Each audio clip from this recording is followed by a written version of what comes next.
Bueno, buenas noches. Vamos a proceder hoy a la tercera tutoría, en donde entramos a partir del capítulo 6 del libro. Igual que la anterior tutoría, vamos a dar la parte teórica y al final abriríamos espacio para dudas que tengan. Ahora sería básicamente con respecto al proyecto, porque ya las dos actividades evaluativas, 1 y 2, ya están entregadas, entonces ya no tendría sentido verlas. Y porque es importante lo que tengamos en la... Bueno, se copia bien y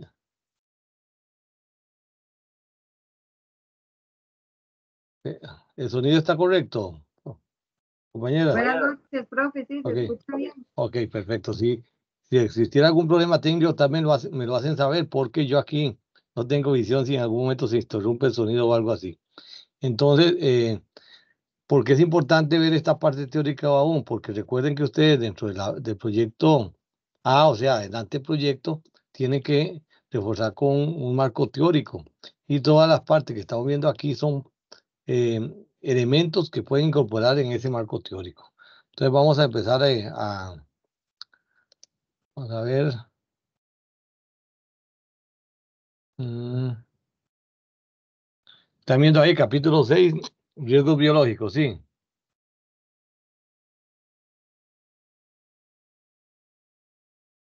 Si alguien tuviera una consulta, nada más interrumpe, porque desde aquí no veo si alguien levanta la mano, ¿de acuerdo?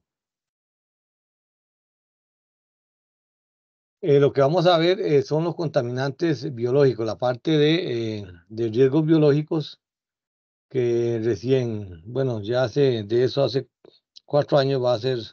Este mes vamos a cumplir los 4 años que nos llegó la pandemia del COVID-19, que fue un contaminante biológico. Y como eso no ha concluido y se mantiene en pie, y además de otros riesgos biológicos que existen, es un capítulo que le vamos a dar bastante importancia. ¿Qué son contaminantes biológicos? Son organismos con un ciclo de vida que tienen procesos de reproducción, pero que ese proceso se complementa dentro del organismo del ser humano. Bueno, en este caso el ser humano, porque también está para otros animales, aparte del hombre. Ocasiona enfermedades de tipo infeccioso y parasitario. Eh, ¿En cuáles actividades podemos encontrar estos riesgos biológicos? En la parte de agricultura, ahí hay un riesgo biológico bastante alto. Cuando procesamos alimentos de tipo animal, cuando la gente trabaja en cueros, la cría de ganados de animales, en hospitales y clínicas es un alto nivel y ustedes recordarán como el riesgo que hubo para el tiempo de la pandemia. Recolección, transporte y disposición final de desechos Profe, sólidos. Sí, adelante. usted está proyectando la presentación. No se está viendo. Nos, Ah, bueno, está bien. Entonces es lo que quería que me hicieran la observación. Un momentito. Va de nuevo a ver si acaso. Vamos a compartir.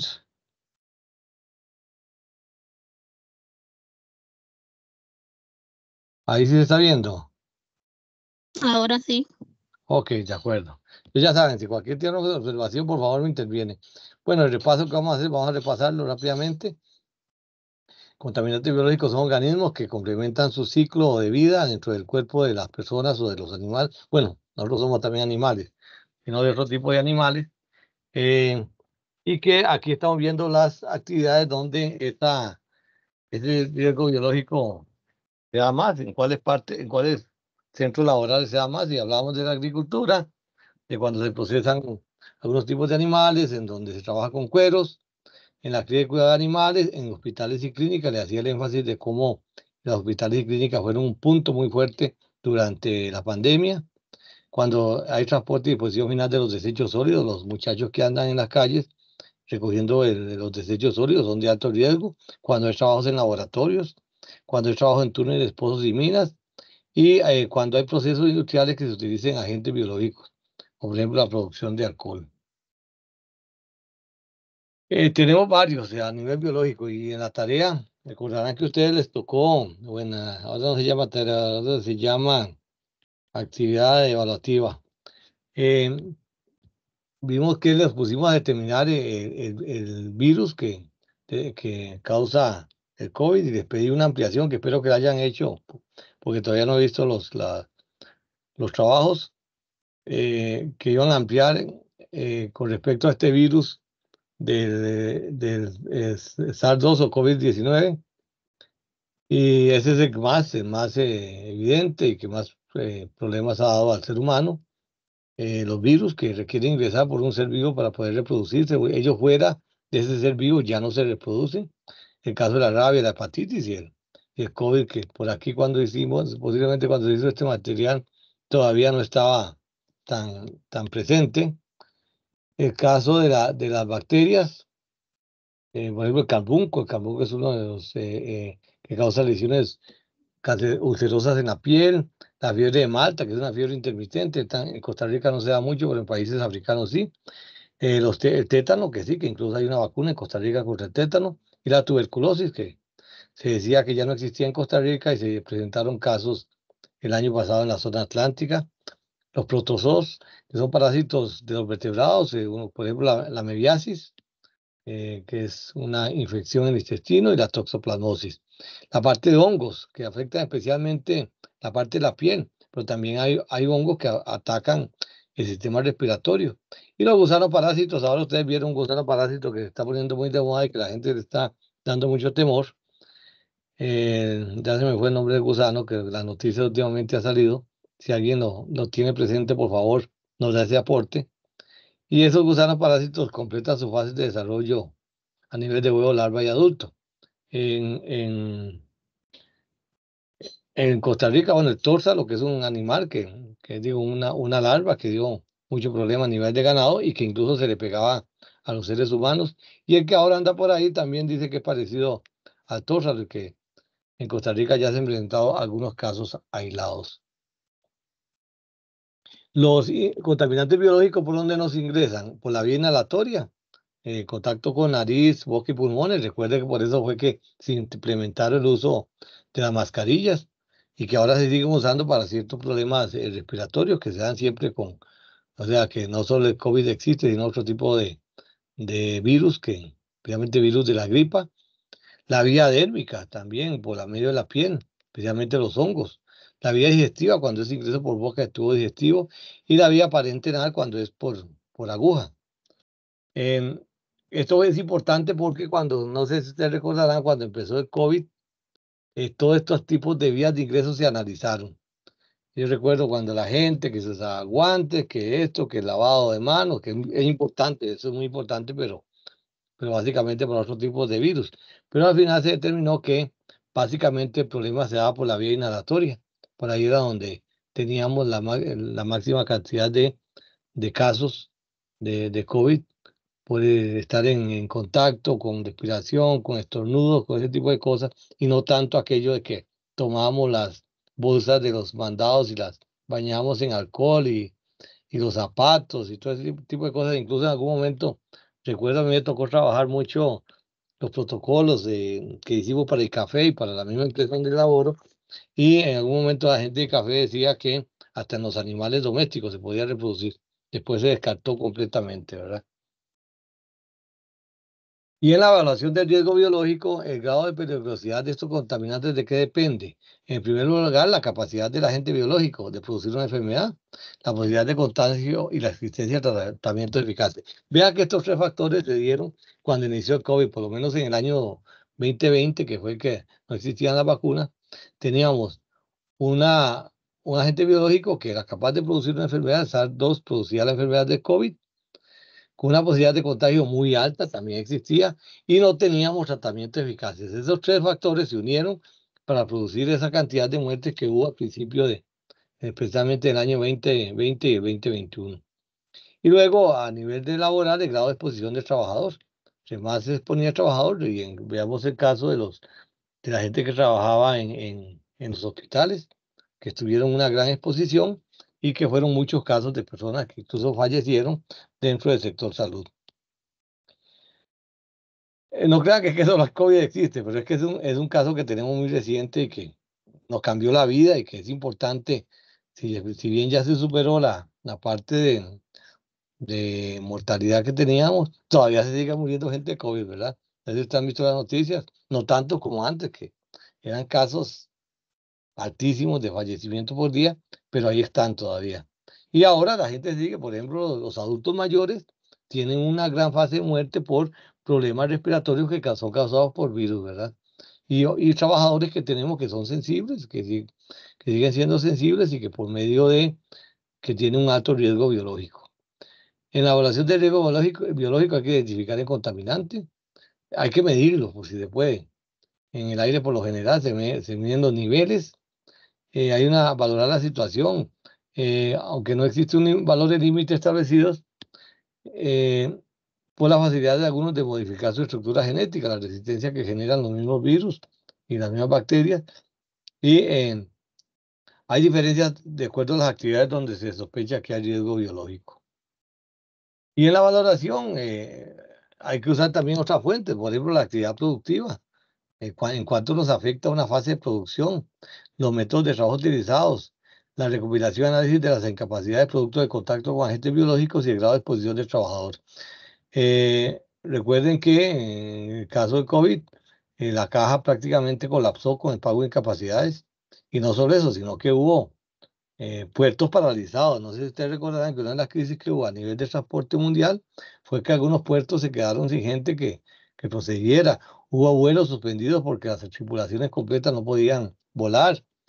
Y casos aquí en Costa Rica, muchos casos, por ejemplo, en unidades policiales, muchas en sedes de la policía de la fuerza pública que no podían cumplir sus funciones porque gran parte de sus trabajadores están contagiados.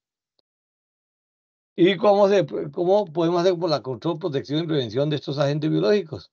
Bueno, una es que controlen la fuente o origen del contaminante. Recuerden la mascarilla, recuerden los guantes, que controlen el medio de propagación del contaminante, todas las restricciones que tuvimos, y control de la persona expuesta al contaminante, las famosas órdenes sanitarias que daba el Ministerio de Salud y que hacían que un trabajador tuviera que quedarse en la casa con todo lo que significaba para él y para la empresa. Recuerden que había mucha gente que se mandaba para la casa y que también eran operarios. Si era gente que podía seguir trabajando a nivel virtual, no había problema, pero muchos eran trabajadores operativos, y eso no dejaba de ser un serio problema. Otra cuestión, la actuación sobre el foco contaminante. Bueno, entre las acciones que se toman y se toman ahora cuando hay algún tipo de bacterias o tipo de virus, es hacer las fumigaciones. Los lugares que se determinaban, uno de los protocolos que se hacía era que una vez que se determinaba que un lugar era fuente de contaminación, se hacían las fumigaciones. También, cuando ya hablamos de agentes biológicos donde se manejan en laboratorios, este tipo de cosas, hay que establecer cabinas de seguridad para la manipulación de esos agentes biológicos, cuando hay que manejar muestras, cuando hay procedimientos de recolección, todo eso es importante, la eliminación de los desechos biológicos peligrosos, que hay todo un protocolo a nivel del Ministerio de Salud. Cuando tenemos un agente biológico, lo podemos sustituir por otro mucho mejor, con menor riesgo, hay que aplicarlo. Cuando hay que modificar el procedimiento o el proceso, cuando hay que cerrar el proceso, cuando hay que aislar operaciones peligrosas. Esto que hablábamos de limpieza de las áreas de trabajo, cuando hay acumulación de suciedad en suelos y superficies de trabajo, que podría favorecer el crecimiento y dispersión de los agentes biológicos, los sistemas de ventilación. La ventilación fue una de las razones de lo que ayudó más en ciertas áreas de trabajo. Nos dimos cuenta que era ventilación natural, que la ventilación con aire acondicionado no era la más adecuada. Cuando la concentración ambiental es baja y los trabajadores están alejados del foco emisor, se establece una distancia de separación y la control de los vectores. Veamos ahora otros casos de estos tipos de enfermedades. Por ejemplo, el riesgo biológico que existe con el dengue.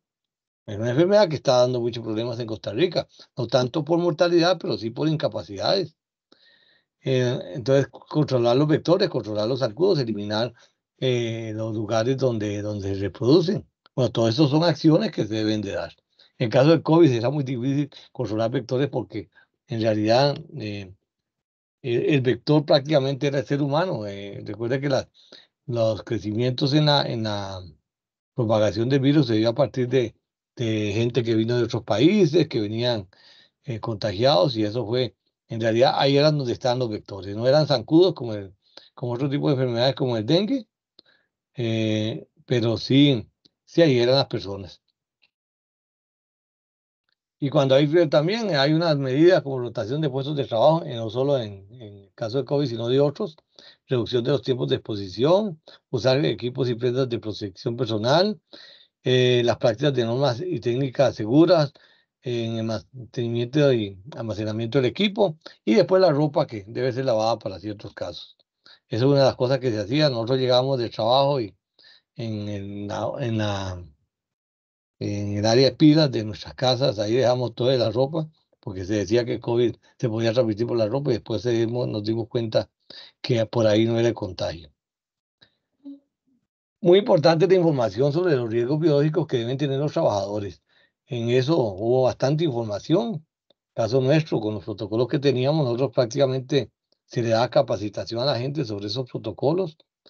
Bueno, aquí cuando hay contacto con ciertos agentes se recomienda el baño al final de la jornada para otro tipo de virus, para hongos, por ejemplo, para otro tipo de riesgos biológicos. Cuando debe haber vigilancia médica y sanitaria, cuando hay trabajadores sensibles. Bueno, los programas de vacunación, por supuesto, estos programas de vacunación fueron los que hicieron que se hiciera una barrera contra, no tanto contra la contaminación, porque siguió, sino contra los riesgos de muerte que se bajaron completamente desde el momento en que ya se empezó a usar eh, la vacuna contra el COVID. También hay, por ejemplo, las trabajadoras embarazadas, el caso de la rubiola. La rubiola es un virus que causa problemas en el feto, consecuencias a largo plazo, consecuencias de problemas en los bebés. Entonces la rubiola en el caso de que haya una brote de rubiola, definitivamente todas las mujeres embarazadas deben salir. E incluso vean lo curioso, si hay mujeres que no están embarazadas, más bien se les pide que se expongan, porque al exponerse prácticamente se están haciendo una autovacuna. Y el citomegalovirus, que es también otro problema que se da para ciertos casos de trabajadores y trabajadoras, trabajadoras especialmente. Bueno, las condiciones de seguridad se establecen en el Reglamento de Seguridad y Higiene del Trabajo, en el artículo 10, cuando dice que los locales de trabajo deberán llenar en lo relativo a ubicación, construcción y acondicionamiento los requerimientos de seguridad e higiene que demanden la seguridad, integridad, salud moral y comodidad de los trabajadores y cumplir en especial lo que establece el presente reglamento. Ok, de eso quiero resaltar varios puntos aquí. O sea, no es solo que el lugar se vea bonito o que sea amplio. Hay que hablar de tipos de materiales de construcción, por ejemplo, de la parte de integridad, de la parte de salud, pero también la parte moral. Hay ciertos lugares en donde la persona puede sentirse tan mal por las condiciones en que está que afecte la parte moral del trabajador. Y entonces eso está establecido en este reglamento de seguridad e higiene que el INS hace valer y que todos los puestos de trabajo debieran repasar. La seguridad estructural, por supuesto. Vea que esto es para todo, ¿verdad? No estamos hablando, tal vez si no hice el corte ahí de que habíamos dejado ya votado lo que eran riesgos biológicos. Aquí estamos hablando para todo tipo de trabajo. Los lugares deben tener una estructura y solidez apropiadas para soportar cargas y esfuerzos que estén o vayan a ser sometidos. Si hay un lugar, si hay un mezanine, por ejemplo, en donde los trabajadores van a estar manejando cargas, deben ser bien seguros, deben tener pisos adecuados, em, deben estar estables. Otras que, por ejemplo, si tienen una capacidad máxima resistente, deben tener señalizada su resistencia estructural, decir, no más de tantos kilogramos de toneladas. O sea, evitando siempre un accidente. Se han dado muchos accidentes de que ciertas partes del piso especialmente o partes estructurales que se vienen y causan serios accidentes laborales. Cuando se hablan de edificios de más de una planta, no sé si aquí entre los compañeros alguien trabaja en la parte operativa de alguna empresa, en la parte donde haya manufactura. A ver, alguien que quiera participar. O todos trabajan en lugares de oficinas y todo ese tipo de cosas. Compañeros y compañeras, ¿sí me están copiando?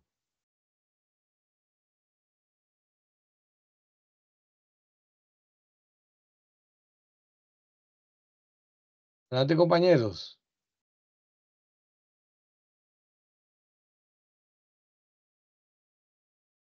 No sé si Carla Madrigal me copia, sí.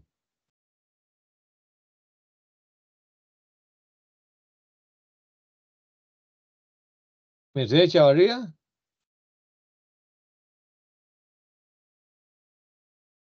Sí, le escucho, profe. Mercedes, ¿usted en qué tipo de, o sea, si labora en algún tipo de oficina o labora en un área operativa o cómo está el asunto? En oficina. En oficina. Que ni de Los Ángeles Vargas. Yo trabajo, profesor, buenas noches. Buenas noches. Trabajo en el área de manufactura de una empresa médica. Ok, excelente. Ahora sí, usted nos podría describir, lógicamente sin decir empresa, porque eso se guarda, cómo son las condiciones, cómo es la ventilación, qué tipo de estructura tiene, ¿nos podría compartir eso? Bueno, donde yo trabajo, como es un cuarto limpio, como cuarto de hospital, trabajamos con aire acondicionado, todo está señalado, marcado, los residuos peligrosos están marcados en un área específica, todo lo que son punzocortantes y cosas, digamos, delicadas, todo está en un área, debemos, poner las cosas, cada cosa donde va. Tenemos igual un área donde si hay en caso de sismo algún evento que tenemos que salir de la planta, salimos por la parte de emergencia que está debidamente señalada, marcada. Igual hay barandillas por donde deben de pasar las personas. Y todo está, digamos, hasta con los carteles de por dónde seguir, las flechas y todo eso para tener un área de evacuación más rápida. Ok, excelente, vea, eso es un muy buen ejemplo. Y créame que sí, yo sé la parte de dispositivos médicos, como son de exigentes, y hay otras empresas que conozco, les pongo el ejemplo de la empresa Dos Pinos, que me conozco muy bien la planta, donde ahí todavía hay unos cuidados. Le pongo el ejemplo de la planta donde estamos nosotros, que es una planta de beneficiado de café, que le falta todavía mucho, pero sí tratamos de que esas condiciones sean las adecuadas, pero no sucede. Recientemente hubo un atrapamiento y una persona perdió sus extremidades, perdón, al menos 2 dedos perdió en un atrapamiento, a pesar de que teníamos todas esas condiciones. Pero sí, todo esto es fundamental, tener todo este tipo de cosas, por ejemplo, que el material sea resistente al fuego, especialmente dependiendo donde haya mucha actividad, donde se puede generar fuego, que cuando haya pasos de escaleras o algo así, que existan barandillas y pasamanos, que los bordes de los escalones tengan material antideslizante. Nosotros en un día esto tuvimos un accidente, un problema de una persona que se resbaló en una grada porque el material antideslizante se había desgastado. Entonces, la persona se confió, se paró en la pura orilla de la grada y cayó. Los anchos de las escaleras, por ejemplo. El número de escaleras de emergencia. eh, que permita el desalojo a todos los trabajadores en caso de emergencia. Y ahí vuelvo a un tema que mencioné, yo creo que en la primera tutoría. ¿Cómo podemos saber si una planta, hoy hablemos de esta planta de un solo nivel, si una planta es adecuada para una evacuación? ¿Cómo lo podemos hacer?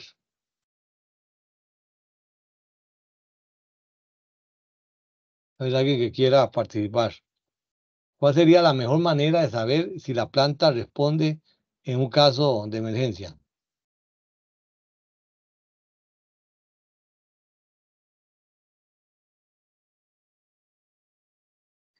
A Se ver, hacen los simulacros, profesor. exactamente, los simulacros. Que dicho sea de paso, en los materiales que tenemos, y ya yo se lo hice saber a la coordinación de la carrera, que no se mencionan simulacros. Y los simulacros son fundamentales. Nosotros, bueno, por lo menos lo practicamos mucho. Ahora el 25 de abril estamos organizando un simulacro.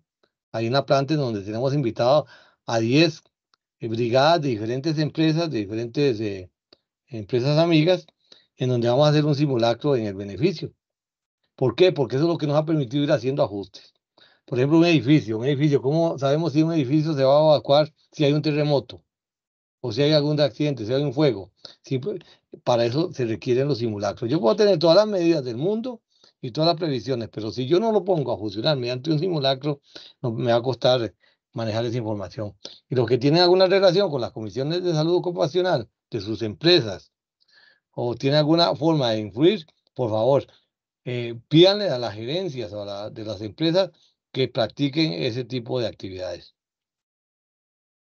Los pisos, fundamental que los pisos no sean seguros, que no hayan esos cambios de superficies que con alturas entre un espacio y el otro que no esté bien marcadas, las materiales resistentes, no resbaladizos, fáciles de asear, que no hayan declives, que hayan desagües apropiados para que no se acumulen aguas, que toda superficie de trabajo o piso de los diferentes departamentos está al mismo nivel.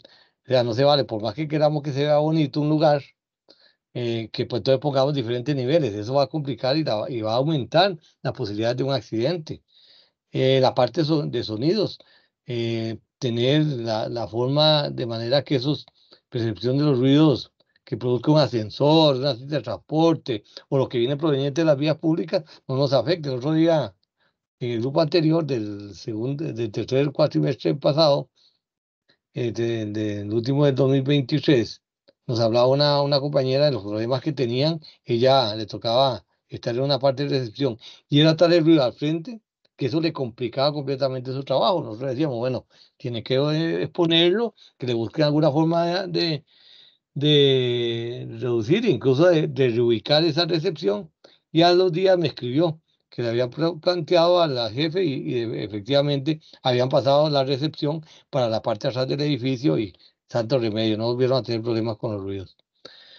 Los pasillos deben ser muy seguros, considerando el desalojo de una emergencia, y volvemos otra vez a los simulacros, que hay un ancho mínimo para los pasillos principales de 1.2 metros de ancho, para pasillos secundarios de 1 metro, pero eso también tiene que ver con la cantidad de personas que están en el edificio, porque si son poquitos trabajadores, sabemos que en un caso de emergencia van a salir sin acumularse mucho, un pasillo de 1,5 metros, de 1.2 metros funciona, pero si estamos hablando de una planta donde hay, qué sé yo, 40 trabajadores o más, posiblemente se ocupará más de un pasillo para poder permitir un desalojo en tiempo adecuado.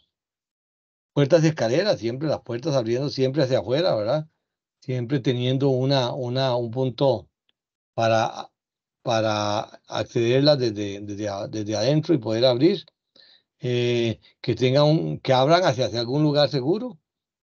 Las salidas de emergencia tienen que tener suficientes salidas de emergencia, y ahora que hablaba la compañera, que tengan bien direccionada la flecha, que diga que aquí hay un punto de reunión, que esté bien marcado, y lógicamente que si vamos a tener esa ruta de salida, debe estar completamente libre.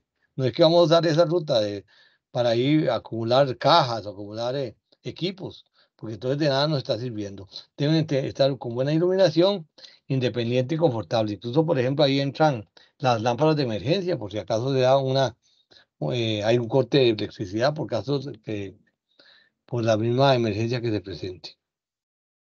Y ahí está, por ejemplo, cuando hablamos de que la ocupación es inferior a 100 personas, puede haber una única salida de emergencia. Lógicamente, ningún recorrido de evacuación hasta la salida tiene una longitud mayor de 25 metros. Eso es muy importante.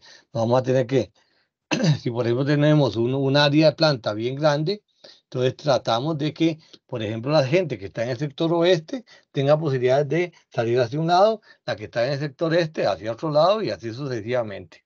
O sea, que no tengan que caminar más de 25 metros.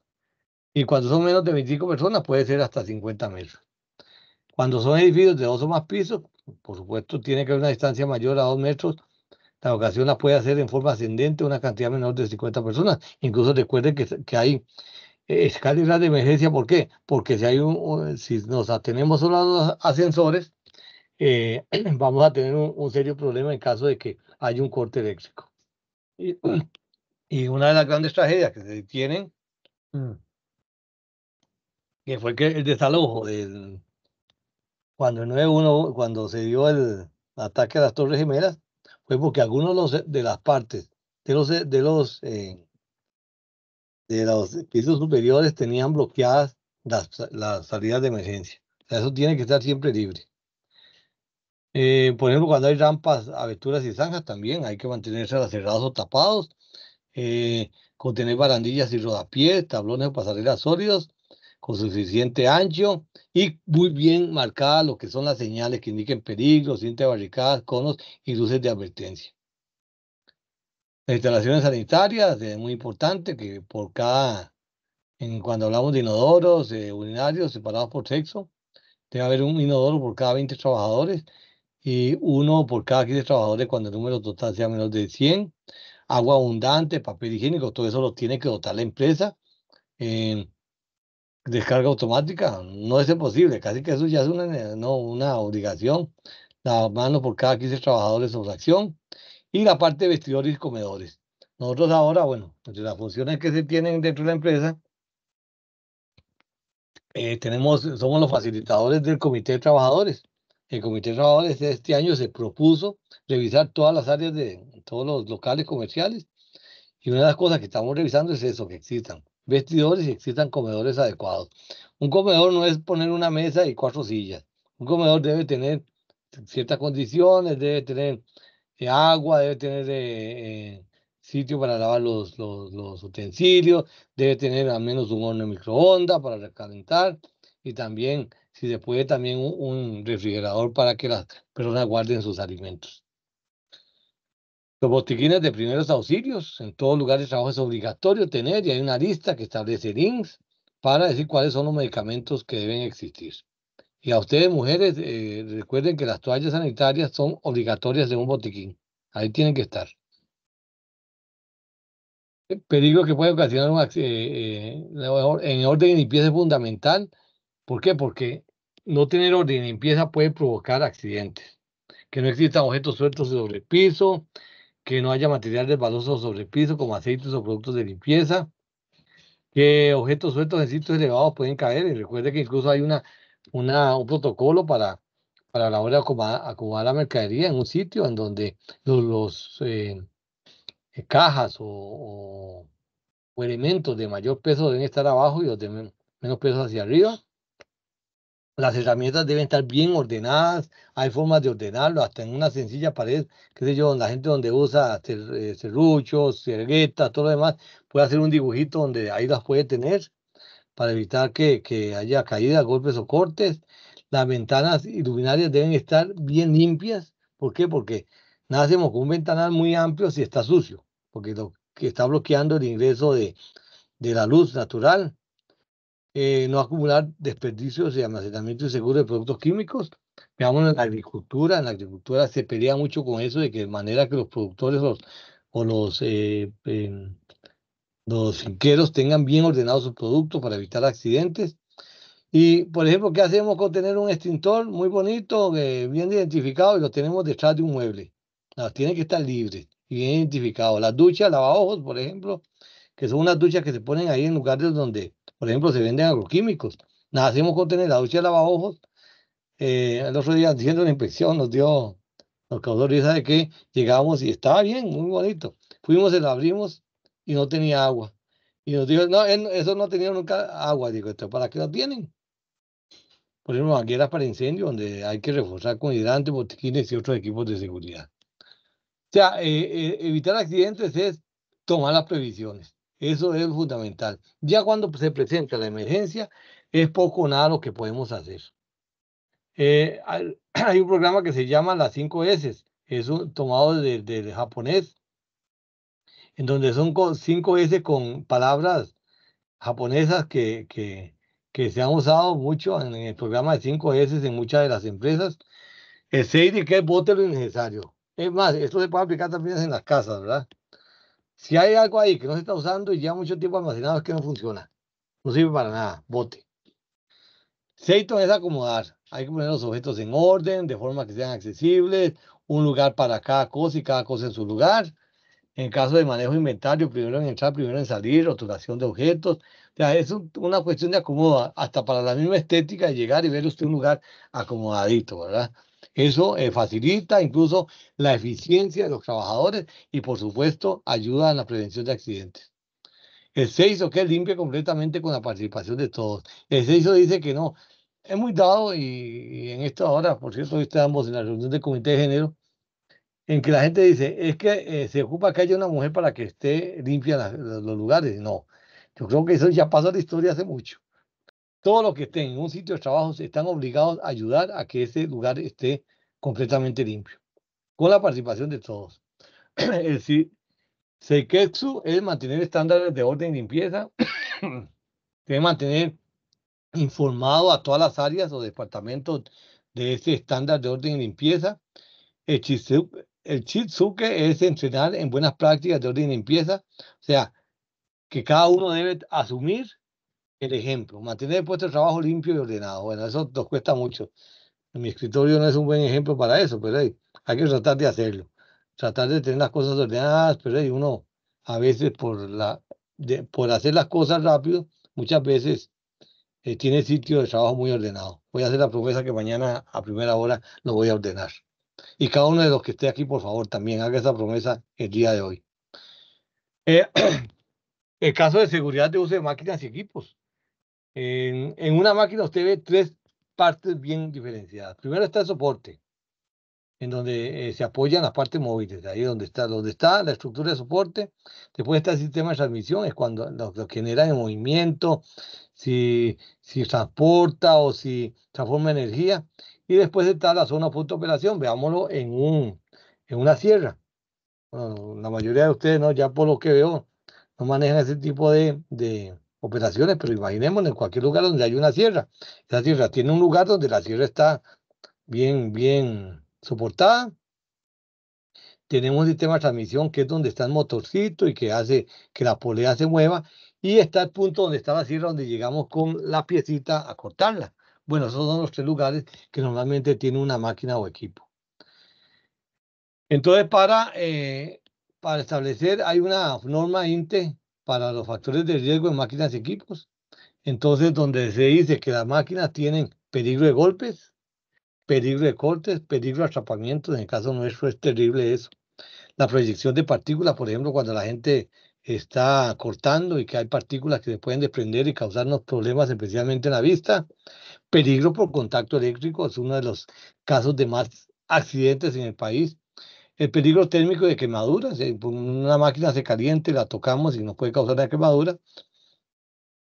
El riesgo de ruido, no hay máquina silenciosa, no hay máquina completamente, bueno, me imagino que en dispositivos médicos donde está la compañera, posiblemente las máquinas no hacen mucho ruido, pero en otros centros de operación el ruido es bastante fuerte.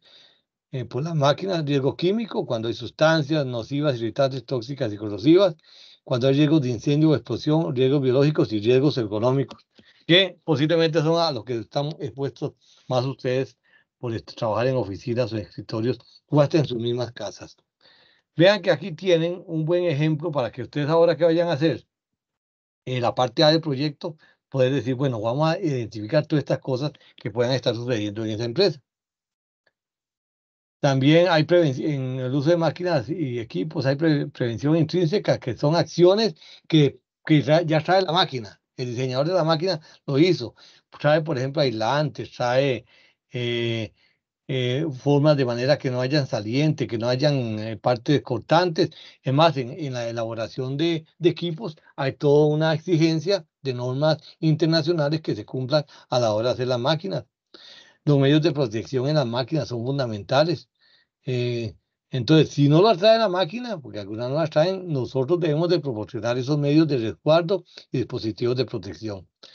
Y las medidas de protección a tomar por parte del usuario. Usted ya, posiblemente ahí es donde está la principal forma de prevención, el usuario. A pesar, puede ser que incluso el equipo no sea tan seguro, pero él, a sabiendas de eso, tendrá doble cuidado a la hora de usarla. En herramientas también, herramientas manuales, es muy dado los golpes y cortes, las lesiones oculares que le hablaba por la proyección de partículas, las lesiones musculoesqueléticas sobre esfuerzos o movimientos bruscos y los contactos eléctricos indirectos, que a veces se forman los famosos arcos, especialmente en los equipos como en los bancos de transformadores, se forma un arco en donde directamente usted no recibe la electricidad, pero está en un punto en donde puede recibir un choque eléctrico.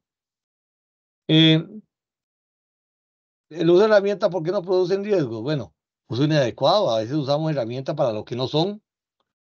Cuando hay una herramienta defectuosa, por ejemplo, que está con el puño, con el mango a punto de quebrarse, o está mal montado, pensemos en un martillo, o está mal diseñada, o se deja en lugares inadecuados, que es muy dado a que dejamos por ahí botada una herramienta y después pegamos en ella y nos causa un accidente sin necesidad de estar usándola.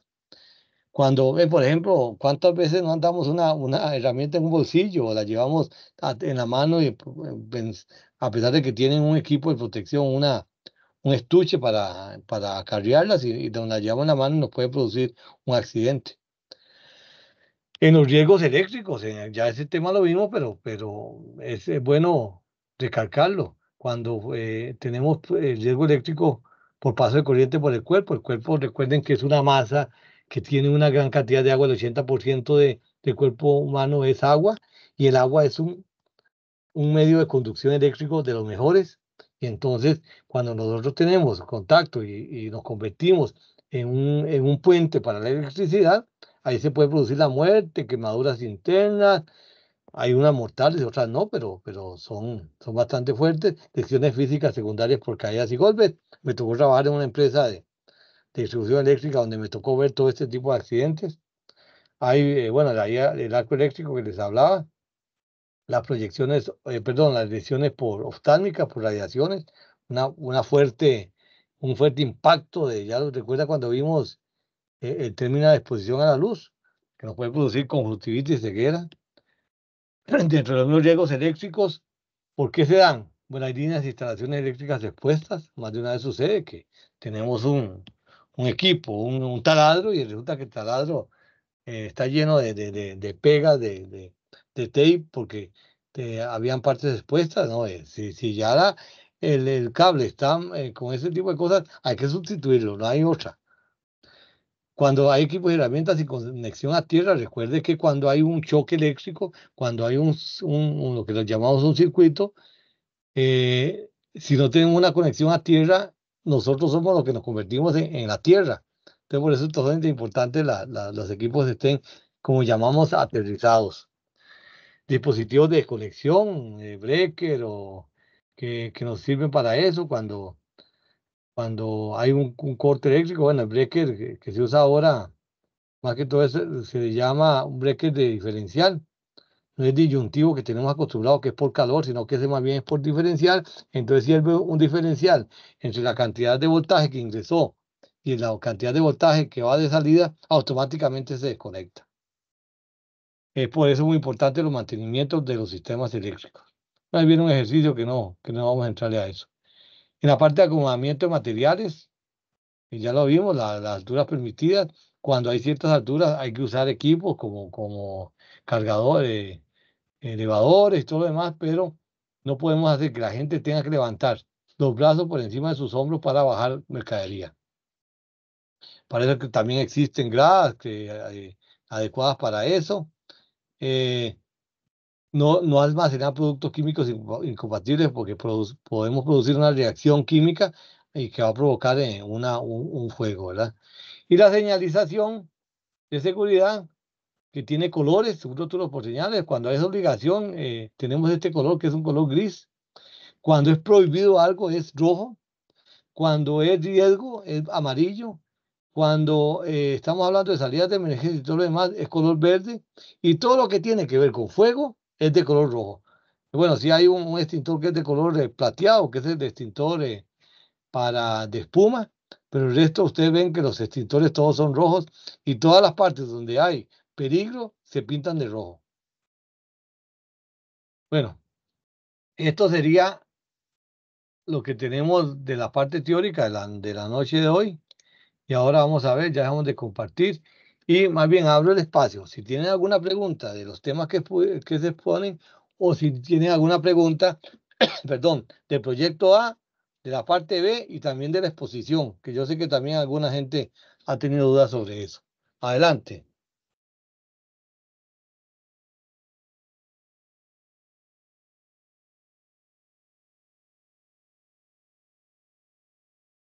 A ver, entonces tenemos aquí a Daniel Espinosa, Stephanie, a Eileen, a Jennifer, a Carla, a Katia, a Kenny, Luz, Mercedes, Selena, Susan y Jennifer. ¿Nadie de ustedes tiene alguna consulta en estos momentos? Profe, una pregunta. Aquí, a Carla, adelante Carla.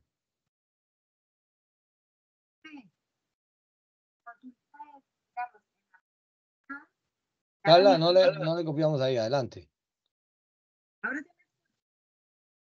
Sí que no estamos, vamos a ver, Carla, adelante. Yo creo que tiene problemitas ahí de señal, ¿será? Bueno, mientras Carla se conecta, alguien más pidió la palabra. Daniela, adelante Daniela.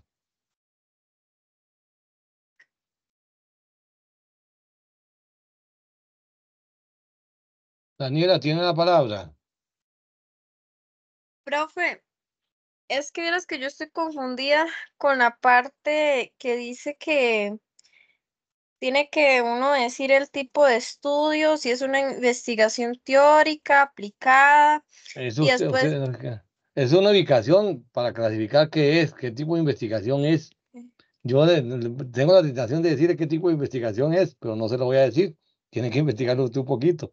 Pero sí hay varios tipos de investigaciones, usted lo ven. Más pueden buscar ahí en cualquier referencia bibliográfica o en la misma red, tipos de investigaciones que existen, si son cualitativas, si son cuantitativas, entonces ustedes la ubican de acuerdo a lo que ustedes van a desarrollar. y donde dice instrumentos de captura de la información, ahí Todo lo que dice van que a usar. ok. Encuesta, listas de observación. Esas listas de observación son muy importantes, ¿sabes? Son los checks que hacemos. Ustedes hacen una listita de todo lo que quieren observar y cuando llegan a la empresa, revisan. Vean, y hay que saber observar. Hay que saber observar, hagan prácticas de observación antes de ir a la empresa. No sé si ya han tenido experiencias en otros trabajos, pero es muy importante ver ese cheque, esa lista de verificación. Porque ustedes, todo, por ejemplo, ustedes vieron aquel lámina donde vimos tipos de riesgos. Eso lo pueden meter en una lista de verificación. Entonces ustedes van a volver a la empresa y ¿cómo están? ¿Cómo están con esto? ¿Cómo están con esto? Y eso es observación, eso ustedes no van a estar diciéndole a la persona que le atendió, vea, ¿cómo están con esto? ¿Cómo están? No, eso ustedes con una observación bien realizada, como cuando van a revisar cualquier situación y llegó una persona y ustedes de un momento a otro supieron qué ropa andaba, qué peinado andaba, cómo eran los aretes, bueno, algo parecido a eso. ¿De acuerdo? Profesor, Adelante, no sé si me Susan. escucha. Ajá. Buenas noches. Mi consulta sería esa. Por ejemplo, si vamos a trabajar un cuestionario o las listas estas, digamos, eso ya debe de ir incluido en la parte Por A para que ustedes lo supuesto, apliquen. por Ok. supuesto, eso Perfecto, tiene que gracias. pasar por esa etapa de revisión de parte del tutor. Entonces ya el tutor le dice, le hará sus observaciones, vea aquí, me parece que deben de mejorar esta lista de verificación, me parece que deben mejorar la entrevista, o sea, eso es capturar, vea, imagínate, ustedes van a ir a capturar la información, y entonces para capturar ustedes ocupan herramientas de captura. Herramientas de captura es una entrevista, es investigar, es observar, todo eso va. Ya después ustedes se sientan con calma, el grupo, y con toda esa información que recabaron empiezan a dar la parte B, que es y en donde deben tener mucho énfasis en lo que es el plan remedial, o sea, qué le proponen a esa empresa para que tenga un buen sistema de control de prevención de la salud ocupacional. Y cuando vengan ustedes a la exposición, posiblemente ese es el énfasis que le vamos a dar a los tutores. Nos presenten una partecita teórica ahí, ¿vale? Rápidamente del plan, pero más que todo que nos presenten cuál fue su propuesta de plan, su cronograma para ese plan, los responsables, todo ese tipo de cosas, incluso cuáles fueron sus conclusiones de la visita y sus recomendaciones. ¿De acuerdo? El cuadro de variables, sí lo entienden bien, ¿verdad?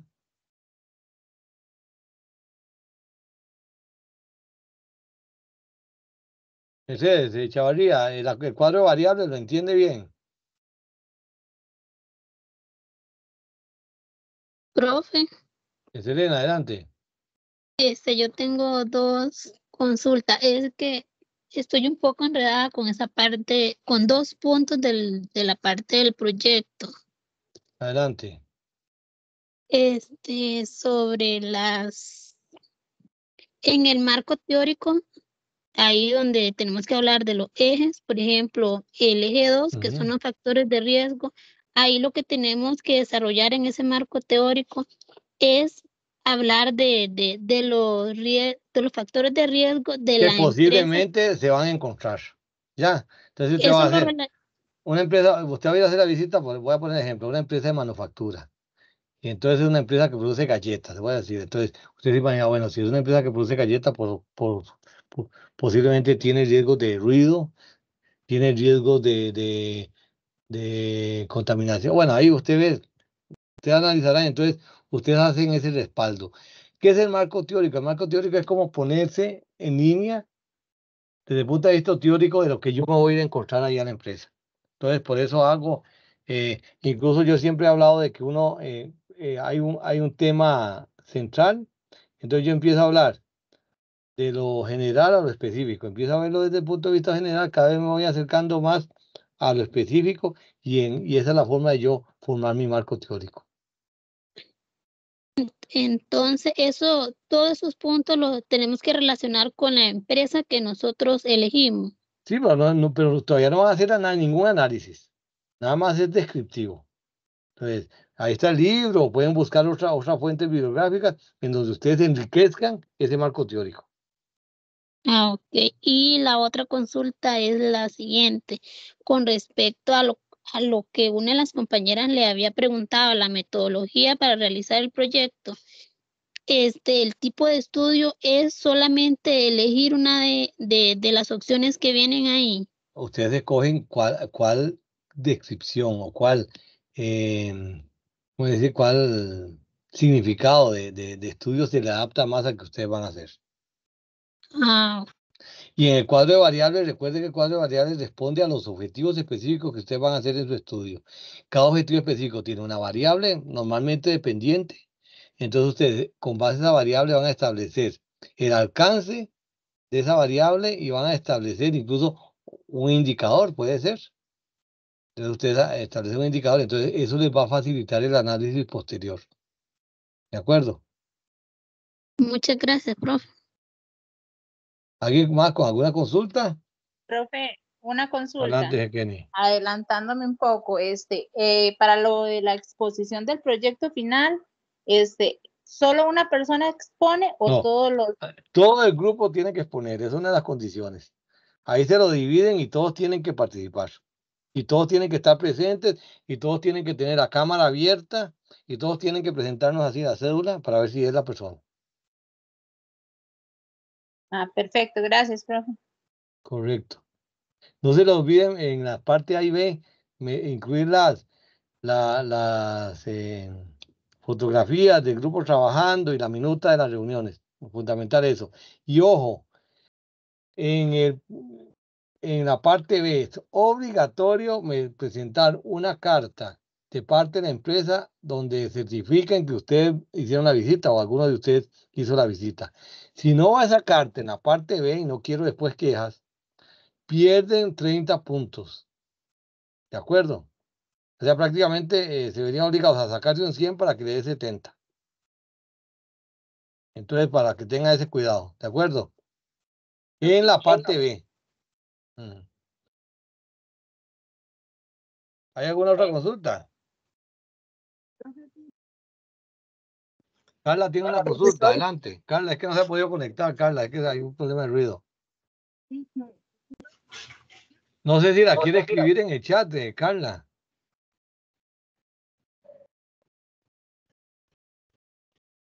Profesor, una pregunta. ¿Me Adelante. escucha? Sí, 100%. Sí, buenas noches. Buenas noches. La carta en sí, buenas, ¿qué es lo Katia, que sí, tiene? adelante. La carta en sí, ¿qué es lo que tiene que llevar? O sea, La empresa, por ejemplo, fueron a Dos Pinos. En representación de la empresa Dos Pinos, hago saber que Katia, Luz, Kenny y Mercedes, estudiantes de la UNED, de la ECA de la UNED, asistieron o visitaron la empresa el día tal y tal, en donde se les entregó información taca, firma y que sea, lógicamente, la hoja oficial de la empresa y que venga firmado. Puede ser firmado físicamente o por firma electrónica. Exacto. Y si esa persona, digamos, el dueño de la empresa como tal, no es el que nos Puede ser la orienta, empresa o sino quienes atienden, no hay problema. administrador, Puede ser de el la tienda. administrador, entonces iría el nombre de la persona administradora y Bien digamos, identificado. Que diga, Juan Pérez, administrador. Juan Pérez, jefe de operaciones. Juan Pérez, encargado de salud ocupacional. perfecto.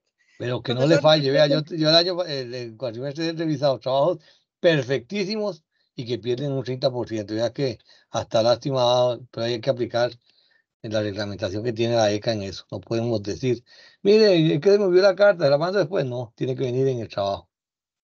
Sí. Profesor, otra pregunta. ¿El tipo de organización a qué se refiere? Digamos que es una Cualquier pyme, es una organización, microempresa. pyme, puede ser una cooperativa, puede ser una institución del Estado. No hay lugar donde existe actividad laboral donde no haya riesgos de trabajo. Hasta en la Exacto. pulpería y hasta el señor que vende copos. Sí, el tipo de organización entonces se refiere a eso, si es una Correcto. microempresa, una pyme, Una empresa, una o empresa. si es una organización matricial Usted o comparativa le ponen nombre y apellido nada más.